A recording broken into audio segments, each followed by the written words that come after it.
Pourquoi se déparasiter? Avant de répondre à cette question, nous allons faire l'étude des vers les plus courants et leur dangerosité.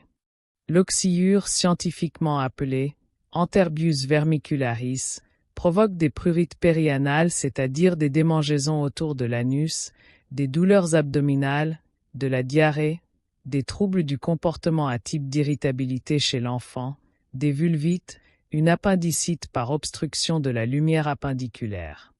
Il faut noter que l'infestation est récidivante. L'ascaris, scientifiquement appelé Lombricoïde vermicularis dont la pathologie est l'ascaridiose, provoque la toux sèche avec une fièvre à 38 degrés, le syndrome de Loeffler, des crampes abdominales, l'appendicite, une obstruction des canaux biliaires ou pancréatiques et plus grave, l'occlusion intestinale qui nécessite une intervention chirurgicale.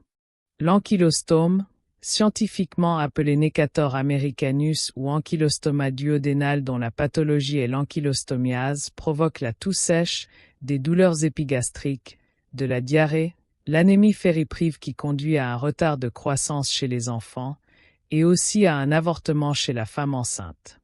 Il faut noter que ankylostoma duodénal consomme 10 fois plus de sang que le Necator americanus, ce qui pourrait vite conduire à la mort. Le trichocéphale, scientifiquement appelé Trichurie trichuria dont la pathologie est la trichocéphalose, provoque des douleurs abdominales, l'hémorragie digestive, l'anémie, l'amaigrissement, l'appendicite, le prolapsus anal, enfant et femme enceinte. Le trichinelle, scientifiquement appelé Trichinella spiralis dont la pathologie est la trichinellose, provoque l'édème palpébral, la myalgie ou douleur musculaire. Il est rapidement mortel dans sa phase généralisée.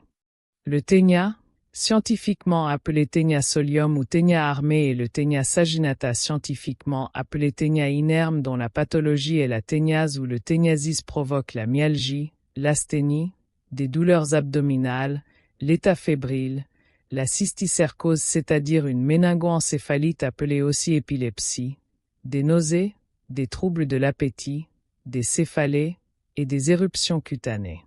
L'anguillule, scientifiquement appelée Thrombolyloïde stercoralis dont la pathologie est l'anguillulose, provoque des manifestations pulmonaires, des douleurs abdominales pseudo-ulcéreuses, une migration larvaire disséminée chez les immunodéprimés lors des infestations massives, de graves entérocolites avec des bactéries à Gram négatif.